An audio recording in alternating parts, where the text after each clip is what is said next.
یو سړی هغه ښځه ډېره ظالمه وه او بد کرداره وه، نو هغه به یو زیارت لتله، اول ته به دا دعا کوله چې خدای زما دا خاوند په دواړو سترګو ړوند کړه، په ټپو ړوند کړه. ولې چې زه څه کوم چې دی نه ویني؟ زیارت ته وی بابا زما دا میړه ړوند کړه.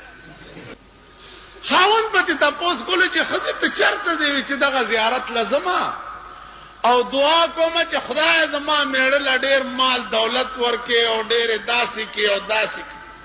یو ورځ دا خاوند ورپسې پټ پټ تللی دی او د زیارت د پاسه چې کوم غلاف وړېدلی دی که نه، بیا د هغه غلاف لاندې هغه قبر سره ملاس دی چې دا ښځه ورغلې ده وی زیارته بابا، هغه ورته ځکه لاندې خاوند پروت و که نه،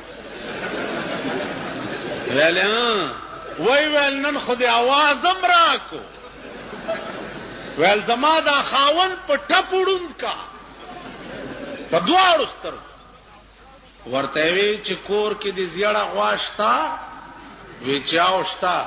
وی هغه حلاله کا او 3 ورځې د هغې غوښه په میړه وخوروه نو په دواړو سترګو به ړوند شي. دا واپس کور ته راغلی ده چې څه ساعت پسې ورپسې خاوندم راغلی دی. ښځې څنګه چل دی؟ ویل سړیه دا چاړه واله او دا غوا زره لاله کړه. ویل ولې؟ وی نن خو هغه زیارت را سره خبرې مو کړې. اوس ښځې ته دا څه پته ده چې زیارت سره هم دی پروت و، دا هغې ته څه پته ده؟ زما په خپل خیال چې د خندانه زیات دی خبرې ته سوچ وکړئ بیا به پې پوهېږئ نه. غوږ کې دی حلاله که غوا حلاله کړه، چې حلاله یې کړه نو یو ړومبۍ ورځ باندې چې په خاوند غوښه وخوړه، وی ښځې زما د سترګو ته خو څه تیاره تیاره کېږي. په دویمه ورځ چې غوښه وخوړه، وی ښځې دا تیاره خو زیاته شوه. وی بس دا خو د غوښې در باندې اثر وکړو، امید دی چې خدای به مونږه ښه کړي.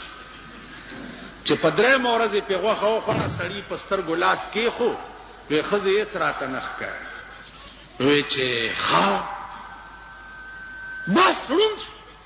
خدای دې دا زیارت وی دا د څه چل کو؟ وی چې بس ړوند شو به د نور کاره خو ووتمه، خو ښځې بس داسې به وکړمه چې د دروازه کې به ناست یم او چرګان مرګان به شړم.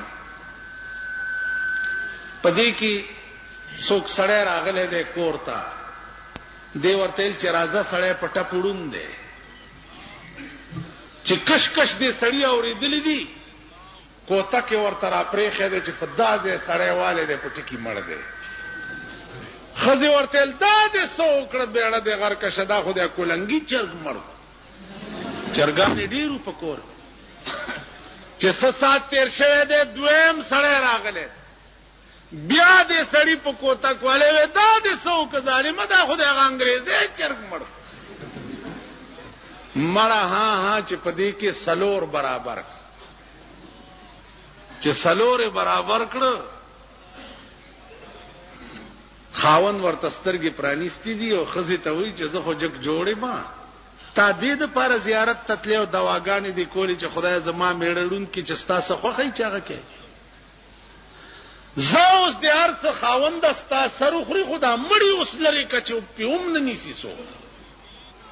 سړی راغوښتی دی په 100 روپۍ چې دا مړی یو څه دا یو او سیند کې وغورځوه.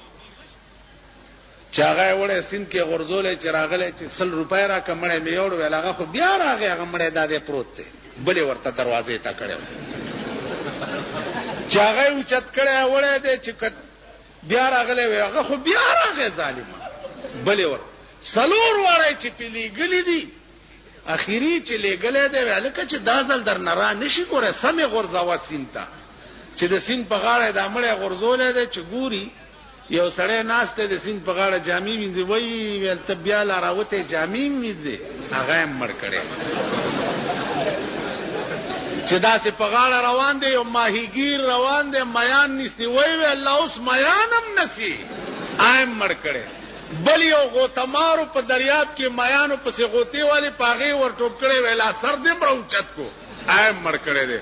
بیا راغی سړي ته ووی چې وروره اوس مې سمه صفایا وکړه، جامې وینځلې مړی را په غاړې ته راوتی، بیا مې ور وغورځولو مړ مې کو، بیا یې مایګیر په شکل کې راوتی، بیا مې مړ کو، بیا یې د غوتمار په شکل کې بیا سر نیغ نیغ کولو، دې خوا راتلو، بیا مې مړ کړو.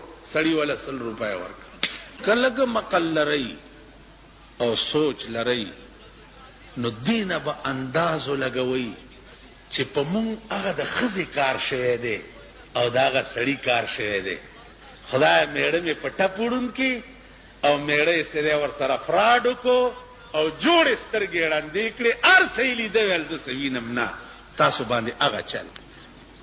یو سړی په خر به سره چلوله پټوله، نو ملغلره بیا مونته، چې ملغلره بیا مونته نو ولکې وینځله، ناتې اولې ته وغورځېده، لاړه اوبو یوړه. دی اوس سرسام شو او وی چې پاکې نه پلیته خوا، پاکې نه پلیته خوا، که زه خبر وی چې دا به اوبه رانوړي ما به هډو وینځلی نه وی. کور ته راغی، مور بچیا څه چل دی؟ وی مور پاکې نه پلیته خوا. مور ولا ډاکټر راوسته چې د هلک باندې څه چل دی. ډاکټر والا علاج ملاج څه وکړو، دا خبره یې نه هېره کړه. مور والا پیسې ورکولې څو کېږي؟ وی 100 روپۍ.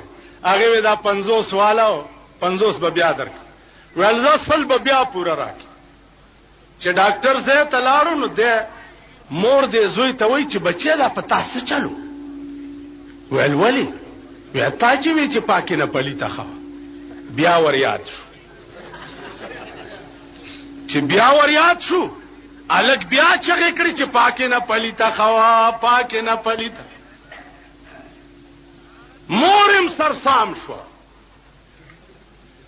ویل تپوس نه تپوس خو، تپوس نه تپوس خو. ډاکټر پسې سړی راغی چې راشه مریضان خو د یو نه دوه شو.